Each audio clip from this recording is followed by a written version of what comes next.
कैसे दूर होगा ये विकार? कैसे दूर होगा? जब वस्तु स्वरूप की सच्ची समझ हो जाएगी। ये इष्ट अनिष्ट बुद्धि मिथ्या बुद्धि है, वस्तु तो जैसी है वैसी है, ये समझने के बाद जब परवस्तु से राग द्वेष खत्म होता है अंदर में, तो ये विकार धीरे धीरे, बार बार कहते हैं पंडित टोडरमल जी कह रहे हैं सम्यक दर्शन ज्ञान चारित्र मतलब क्या? कि रागादि का घटना। क्या? रागादि का घटना। जिससे रागादि घटे वो मोक्ष मार्ग, और जिसमें रागादि बढ़े वो संसार मार्ग। हर चीज में लगा लेना आप, हर चीज में भाई। अगर भक्ति करने से रागादि घटते हैं तो सच्ची भक्ति, और यदि राग बढ़ रहा है तो झूठी भक्ति।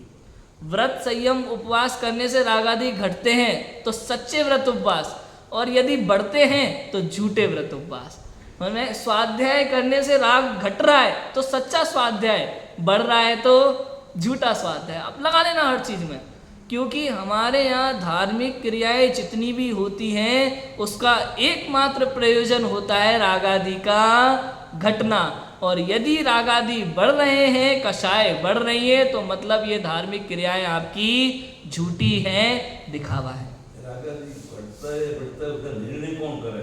रागादि घटता है बढ़ता है, इसका निर्णय स्वयं को होना चाहिए। वो कैसे होगा मैं आपको बताता हूँ।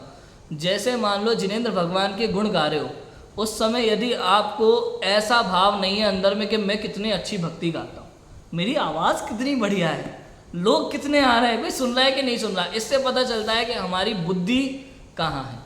अब जैसे आपने 10 लक्षण पर्व आपने मंदिर में बनाए, आपका मंदिर कितना बढ़िया है, अब उस हिसाब से कार्यक्रम होना चाहिए, लेवल वो होना चाहिए कार्यक्रम का। अब आपने पूरे धार्मिक उत्सव में ये सोचा कि भीड़ इकट्ठी कैसे होगी, लोगों को अच्छा कैसे लगेगा, थोड़ा सा ऑर्केस्ट्रा ऐसी वाली बुलाना चाहिए, वो मतलब समझाए ना समझाए भजन का, लेकिन आवाज़ और लय अच्छी होनी चाहिए उसकी, और मंत्र तंत्र अच्छे होना चाहिए, किसी को विधान समझ में आए नहीं आए कोई मतलब नहीं।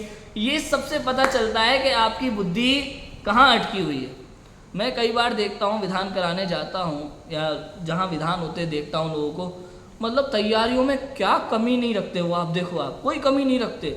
अच्छे से अच्छा बैंड बाजा बुलवाएंगे, लेडीज़ों के लिए अलग साड़ी, पुरुषों के लिए अलग कपड़े, एक जैसे बिल्कुल बैंड बाजे की तरह लगना चाहिए सबके सब, एकदम स्कूल के बच्चों की तरह तैयार होके आओ, सापा आपा और कुछ डालना हो तो वो भी डाल लो, जय जिनेंद्र वगैरह लिख करके, सारी तैयारियाँ फर्स्ट क्लास, मांडना वगैरह बनवाना, पालकी बनवाना, सजवाना, और मंदिर को पूरा बढ़िया दुल्हन की तरह सजा देना, लाइटिंग वगैरह सारी चीज़ें एक से बढ़कर एक, कलश वगैरह सब कुछ नंबर 1, ऑर्केस्ट्रा, पंडित जी सब हाई क्लासिक हो जाता है।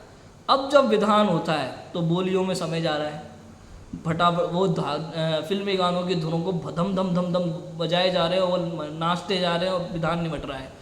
उसमें शब्द क्या लिखे हैं उससे मतलब ही नहीं, समझ में आया कि नहीं आया? मतलब वो पढ़ के सुना दिया, सुनाने वाला आया था माइक में सुना के चल गया, हमने एक थाली से दूसरी थाली में माल कर दिया। अब इसमें रागादि बढ़े के घटे? सब रागादि बढ़ रहे हैं, क्योंकि रागादि घटते तो तब जब आप जिन प्रतिमा को निहारते, जब आप जिनेंद्र भगवान के गुणों को स्वयं अपने मुख से गाते और उसका मीनिंग समझते, अर्थपूर्वक गाते।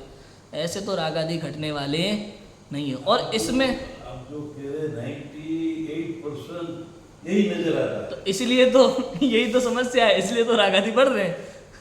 समझ में आया कि नहीं आया? सारे क्रियाकांड ये बिल्कुल वैसा है, आप समझ लो जैसे एग्ज़ाम होता है ना, परीक्षा होती है बच्चों की, तो हम किसी से पूछे कि भैया परीक्षा की तैयारी हो गई, तो उसने कहा हाँ बिल्कुल बढ़िया, यूनिफॉर्म जो है धो धुला करके प्रेस करवा करके रेडी है, टाई बेल्ट जूते मोजे फर्स्ट क्लास एकदम परफेक्ट रखे हुए हैं, ड्राम बॉक्स पूरा तैयार है हमारा भरा हुआ, 4 पेन रख लिए, चला के भी देख लिए अच्छे चल रहे हैं, रुकेंगे नहीं गारंटी है, थोड़े महंगे वाले खरीदे हैं, सारी तैयारी एकदम परफेक्ट है। और बाहर जो है कैसे स्कूल टाइम पे पहुंचना है, कैसे आना है, सेंटर कहाँ पे, सब कुछ देख लिया, एकदम तैयारी पूरी है भाई। सब पढ़ाई कितनी की वो मत पूछो तुम, फालतू बातें नहीं है कि नहीं है? बिल्कुल ऐसे ही है यहाँ पे जो आजकल धार्मिक उत्सव हो रहे हैं अपने यहाँ, सेम ऐसे ही है। बाहर की सारी तैयारियां है, मंदिर की लाइटिंग कैसी होनी चाहिए, ड्रेस कैसी होनी चाहिए, क्या करना है क्या नहीं करना है, कार्यक्रम में कैसे भीड़ बढ़ाना है, इन सब पे पूरा ध्यान होता है। लेकिन जो जिनवाणी में लिखे हुए शब्द हैं, आचार्यों ने जो कहा है, विद्वानों ने जो मेहनत करके लिखा है, एक विधान लिखने वाले ने कितना सोच करके, कितना स्वाध्याय अध्ययन करके शास्त्र प्रमाण एक एक बात काव्य में, छय में, छंदों में लयबद्ध लिखी है, ताकि आप उसको गा गा करके समझें, उसका रस पिएं, अमृत ग्रहण करें। वो सब तो बिल्कुल उसको तिलांजलि देते